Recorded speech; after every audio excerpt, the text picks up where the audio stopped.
here with JMC Motorsports. Just talk about the bike a little bit, things we're doing this year, maybe different than last year, parts we use, sponsors we have, sponsor product that we use, so on and so forth. I guess we'll start with the engine. All the engines are done in-house at JMC. We use Wasner pistons for pistons. We use Recluse clutches, liquid moly oil, little proprietary information maybe in the head, but one thing that most people probably don't know or wouldn't think that we would run, but we actually run OEM camshafts, OEM valves, OEM crankshaft. Our valve springs are OEM. There's a lot of OEM parts in this engine, surprisingly. You know, most of the power is really in the head and the piston, proprietary stuff to JMC. Anyway, so the engine stuff's solid. This year, we're running a 280 front brake rotor, OEM caliper, OEM master cylinder. The rear brake system's completely OEM. We use the production 21 suspension linkage, the Pro Component WP track shock, cone valve 48 front forks. We actually use the WP triple clamps, which are actually identical to what you could buy on the Husqvarna FC450 Rockstar Edition. These are just black instead of blue. We use the Xtrig PHDS bar mounts on that triple clamp. ODI bars, ODI grips. The wheel sets are done by W. We use the Talon Ultralight hub. We use the OEM Rockstar Husqvarna 450 spokes, front and rear, and OEM nipple with the DID STX Dirtstar rim. We lace them up in-house. All the parts besides spokes and the nipples come from W. One thing that's new this year that's different than ever before is we've switched to Pirelli tires, which has been a major advantage, I feel, over what we had prior. They're really, really good. They've got multiple tires to where it seemed like before with other brands, we were kind of stuck on one tire, just kind of worked everywhere.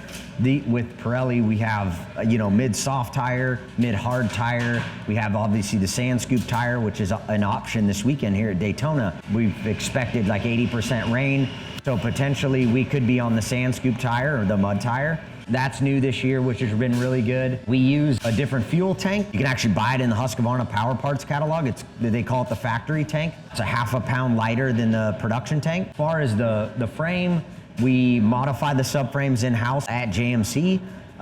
We strengthen them up to keep them from breaking while they're riding, which is an issue that even the factory team has had in the past, where if that thing breaks, it will disconnect the ECU and the bike is dead right there. So it's dangerous. So we, modify it, strengthen it to keep it from breaking while they're riding.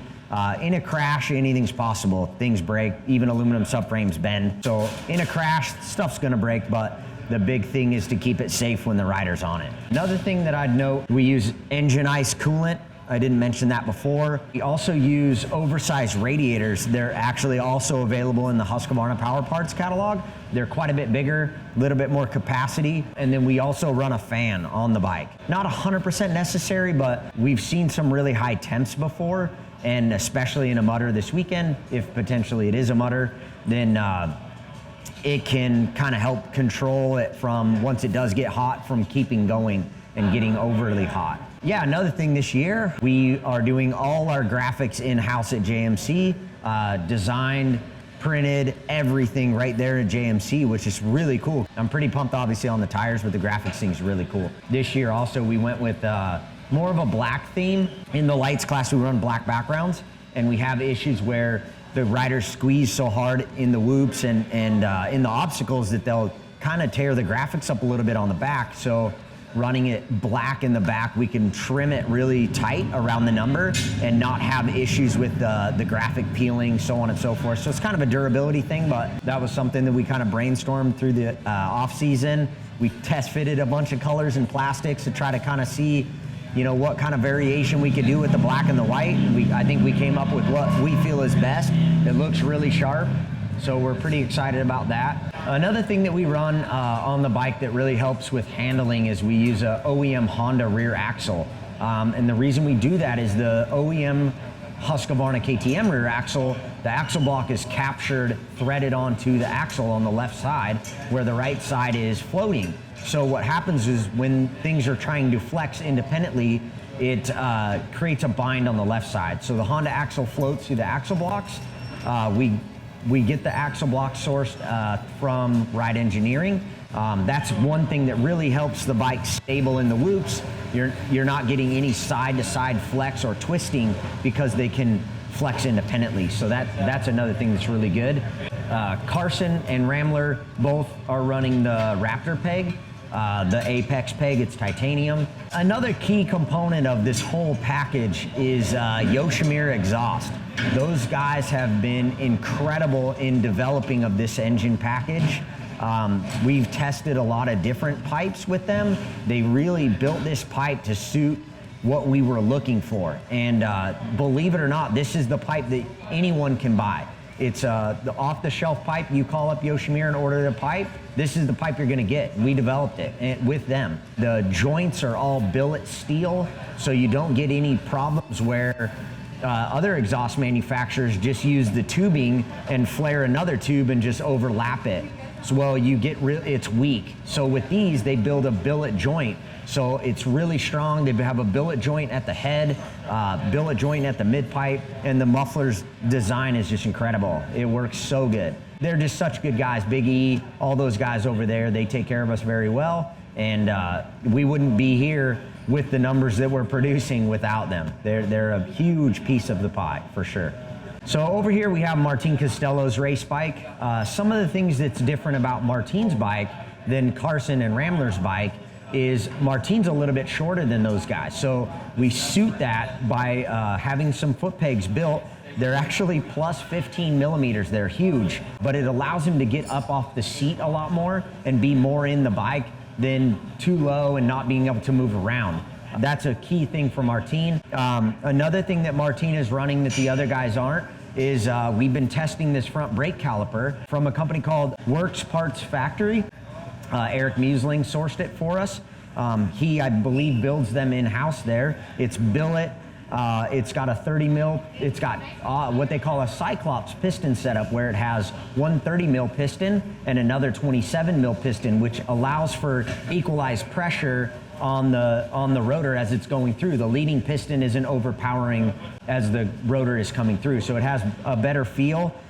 It's billet, it's a lot stronger, and it has a lot different feel. It's not as stiff initially. It would be what I would consider progressive. It's a little bit plush on the front side, but it ramps up as you get deep, and you have a lot better feel that way. It has less of an on-off feel, which allows him to get into the brake and progressively get into it as he feels necessary. It's not like an on-off feel. So that's a significant thing. We are testing some different rotor size for that setup. Currently, we're just running production front rotor with it. Eric's building us some brackets to be able to test it with the 280, which might be too powerful. We'll try it and see how it goes, but that's one thing that's different about Martin's bike than the rest of them. We're using Liquid Moly products everywhere in this motorcycle. We use their racing brake fluid, front and rear, engine oil, obviously. We use their chain lube, their contact cleaners, their air filter oil and cleaner. I mean, we use it all day. It's great stuff. Their chain lube's awesome. The engine oil's been superior to anything we've tried. Like I said, we use it throughout the motorcycle. We've had excellent luck with that stuff. Another notable mention I feel is necessary is we're running Vortex ECUs. All the mapping is done at JMC. I actually do all that. That's something available to customers also. If there's something you're running and a custom map is applicable, we can dyno tune your bike right there at JMC in Pasco. There's so many variables to mapping that can throw your OEM mapping off. Fuel, pipe, engine configuration, air filter even, any airbox modifications, all those things affect mapping. So when you do all that stuff to your bike, if the mapping's not proper, you're potentially losing the potential of that modification. And to get full potential of the modifications that you're doing, it needs to be mapped proper. And we do all that in-house at JMC. It's super good. One thing we also use is AIM Sports, what is called a Solo DL data logging system. The data logger is actually mounted behind the number plate. You can't hardly see it. And then it plugs into the ECU.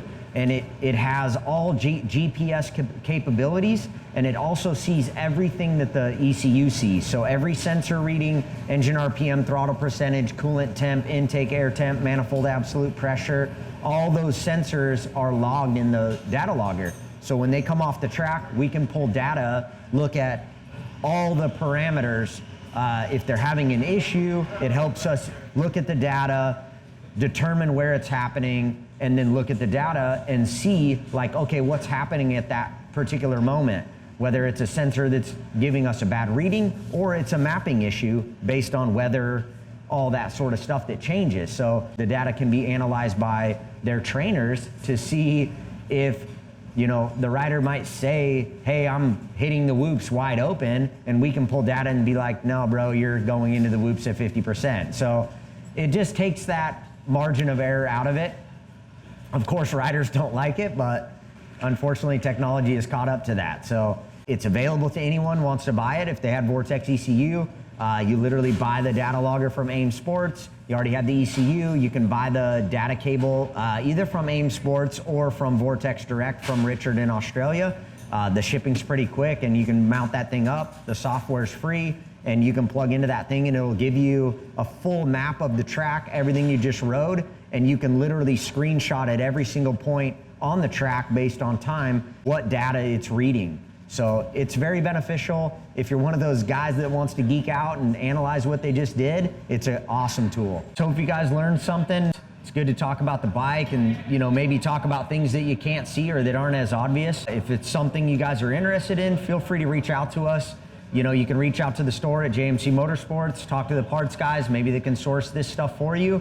All our products that we run and race on are all available through the store and online. So that's something that's really cool about us, is that, you know, we're able to sell product for sponsors that potentially other teams don't have that luxury. So that's really good for us to represent our sponsors, sell their product, push their product, use their product. So that stuff's really good. Hope you guys learned something. Look for the video.